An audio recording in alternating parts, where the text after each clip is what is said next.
सासू माँ, एक इमोशनल कहानी। दोस्तों, आज की कहानी सीधे आपके दिल तक उतर जाएगी। दोस्तों, मोनिका मात्र 20 साल की और तुषार 25 साल का था। मोनिका अमीर घर से थी और तुषार मध्य वर्ग से था। मोनिका के घर वालों को इस रिश्ते से विरोध था। उसके पिता को मोनिका के लिए एक अमीर लड़का चाहिए था। वैसे भी मोनिका के पापा के मुताबिक उसकी शादी की उम्र भी नहीं थी। थोड़ी सी समझ आने पर वह तुषार को भूल जाएगी, ऐसा मोनिका के पिताजी को लगता था। दूसरी तरफ तुषार के माता पिता को इस शादी से कोई दिक्कत नहीं थी। मोनिका की पढ़ाई पूरी हो और तुषार को अपने करियर पर अच्छे से ध्यान देना चाहिए, ऐसी उनकी इच्छा थी। बाद में वक्त आने पर वह मोनिका के माँ पापा से बात करेंगे, ऐसा उन्होंने तुषार को बोला भी था। एक बार मोनिका और तुषार को बाहर घूमते हुए मोनिका के भाई ने देख लिया। मोनिका को जबरदस्ती घर लेकर गए और इसी बात पर रोज उनके घर में तमाशा होने लगा। उन्होंने मोनिका को घर से बाहर आना जाना बंद करवा दिया। लास्ट में संधि देकर उन दोनों ने भागकर शादी कर ली। मोनिका के घर वालों ने उसे सारे रिश्ते नाते तोड़ दिए। तुम कभी खुश नहीं रहोगी, ऐसी बददुआएं दी। तुषार के घर वालों को उनका विरोध नहीं था, पर दोनों ने जो ये फैसला लिया, निर्णय लिया, उसके माँ पापा को पसंद नहीं आया। हमें एक बार बताया तो होता, हम कोई ना कोई मदद कर सकते थे। हम मोनिका के घर वालों से इस बारे में बात करते, ऐसा तुषार को उन्होंने कहा। पर अब जो हुआ सो हुआ। उन्होंने मोनिका को बहू के रूप में स्वीकार किया। मोनिका और तुषार को लेकर वह मोनिका के मायके भी गए, पर मोनिका के पापा अड़े हुए थे। उन्होंने मोनिका का चेहरा देखना भी पसंद नहीं किया। पापा के खिलाफ जाने पर माँ की हिम्मत नहीं हो रही थी। मोनिका के लिए अब मायका पूरी तरह से छूट गया था। धीरे धीरे मोनिका का तुषार के घर में मन लगने लगा। अब अपना जो कुछ भी है वह यहाँ पर ही है, यह उसे समझ आ गया। मोनिका बड़े लाड़ प्यार से बड़ी हुई है। उसे कोई भी काम की आदत नहीं थी। हमें ही उसे सब कुछ सिखाना पड़ेगा। इसकी तुषार की माँ को, यानी कि मोनिका की सास को पता था। सब कुछ अच्छा चल रहा था, पर नियति के मन में कुछ अलग ही चल रहा था। उसकी शादी को जैसे तैसे 1 साल हुआ ही था और एक एक्सीडेंट में तुषार दुनिया छोड़कर चला गया। सभी पर दुख का पहाड़ टूट पड़ा। भरी जवानी में अपने बेटे की मृत्यु होने के कारण तुषार के पापा को जबरदस्त मानसिक धक्का लगा। मोनिका भी पूरी तरह से टूट गई थी। अभी तो उनकी गृहस्थी शुरू ही हुई थी। मोनिका के मायके वालों को भी ये बात मालूम पड़ी, तब भी मोनिका के मायके वालों में से कोई भी नहीं आए। तुषार की माँ इन सब में धैर्य से बर्ताव कर रही थी। तुषार के अंतिम संस्कार का कार्य निपटाकर उन्होंने मोनिका को उसके मायके छोड़ आने का निर्णय पक्का किया। मोनिका उसके मायके जाने के लिए तैयार नहीं थी। उन्होंने मोनिका को बहुत समझाने की कोशिश की। बेटी, तुम्हारे सामने पूरी जिंदगी पड़ी है, इसे बर्बाद मत करो। मैं बात करूंगी तुम्हारे माँ पापा से, जरूरत पड़ी तो मैं उनके पैर भी पकड़ लूंगी। उसे समझाकर वह उसे उसके मायके लेकर गए, पर वहाँ भी उन्हें निराशा ही मिली। उसके मायके वालों का गुस्सा मोनिका पर कम ही नहीं हुआ था। तुषार की माँ के बहुत मनाने के बाद भी उन्होंने मोनिका को माफ नहीं किया।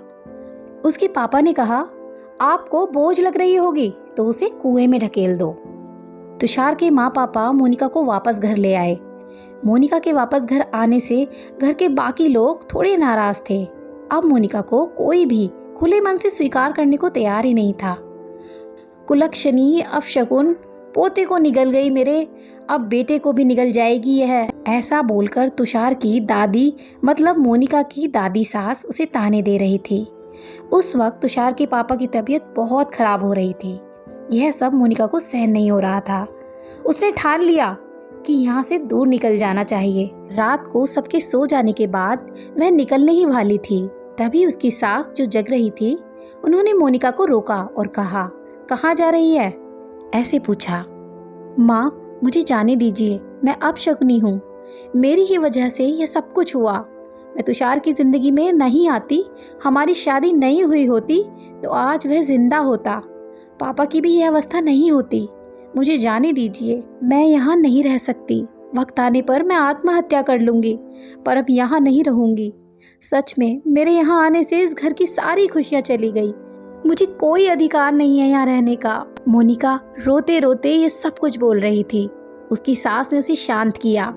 मोनिका, तुम दोनों मिले नहीं होते, तुम्हारी शादी नहीं हुई होती, उस दिन उस ट्रक ड्राइवर ने नशे में गाड़ी नहीं चलाई होती, रास्ते पर लोगों ने तुषार को वक्त पर हॉस्पिटल ले गए होते, तो ऐसे बहुत तो हैं बेटा। और अब वक्त निकल गया है इन सब बातों का विचार करने का। तुषार तो मेरा बेटा था, मेरी क्या अवस्था हुई होगी, इन सब के बारे में एक बार विचार किया है तुमने? वह तो चला गया, अब तुम भी छोड़कर चली जाओगी मुझे? मोनिका, तुम मेरे लिए बोझ थी, इसलिए मैं तुम्हें वहाँ छोड़ने नहीं गई थी। तुम्हारे सामने पूरी जिंदगी है, किसी के चले जाने से हम जीना तो नहीं छोड़ सकते ना। यहाँ से ज़्यादा तुम वहाँ खुश रहोगी, क्योंकि यहाँ तुषार की यादें तुम्हें हमेशा दुख देंगी। ऐसे मैं सोचती थी, पर जाने दो, जो हुआ सो हुआ। अब तुम अपनी पढ़ाई पूरी करोगी, मैं हूँ तुम्हारे साथ, और इनकी चिंता करने के लिए मैं हूँ ना। सिर्फ तुम्हारा साथ चाहिए मुझे बेटा इस सब में। तुषार के जाने से हर कोई परेशान था, हर किसी को बोलने का तरीका अलग हो गया है। तुम्हारा दुख मैं समझ सकती हूँ, पर अब तुम्हें संभलना होगा, लोगों का बोलना नज़रअंदाज करना होगा, तुम्हें मन लगाकर पढ़ाई करनी पड़ेगी। तुम कोई गलत फैसला नहीं लोगी, इस सब का मुझे वचन दो। मैंने मेरा जवान बेटा गंवाया है और अब बेटी को नहीं गंवाना चाहती हूँ। सास की बातें सुनकर मोनिका को रोना आ गया। उसने सास को गले लगाया। माँ, मैं कहीं नहीं जाऊंगी, आपको छोड़कर मैं कहीं नहीं जाऊंगी। आप जैसा बोलोगी मैं वैसा ही करूंगी। मोनिका की सास भी मन भर के रोई। आज पहली बार उनका दुख फूट फूट कर बाहर आया था। आगे मोनिका ने मन लगाकर पढ़ाई की। बहू नहीं, वह उसकी बेटी बनी। बहुत सारे ताने, बहुत सारी बुरी बातें सब उसने सुना। हर एक राह पर उसकी सास उसके साथ थी। वो दोनों एक दूसरे की ताकत बनी। मोनिका IAS अधिकारी बनी। अब उसे दोष देने वाले लोगों का मुंह बंद हो गया। मोनिका के मायके वालों को भी ये खबर पता चली। उसके पापा के सिवाय मायके से बाकी सब लोग उसे पूछने लगे थे। सास ने अच्छा जोड़ीदार चुनकर मोनिका की दूसरी शादी करवाई। इस शादी के बाद मोनिका अपनी माँ को कभी नहीं भूली। शासकीय अंतिम काल में भी मोनिका रात का दिन करके सेवा में हाजिर होती थी। सास के रूप में मोनिका को उसकी जिंदगी खरे अर्थ से जीना सिखाने वाली माँ उसे मिली। पर सच में मोनिका की सास जैसी कितनी समझदार औरतें इस समाज में हैं, जो एक चौखट से बाहर जाकर सोचती हैं और दूसरों का आधार बनकर उनका जीवन सफल बनाती हैं। दोस्तों, हमेशा की तरह कहानी अंत तक सुनने के लिए आपका बहुत बहुत धन्यवाद। प्लीज़ लाइक शेयर सब्सक्राइब कीजिएगा। मिलते हैं नई कहानी के साथ, तब तक के लिए अलविदा।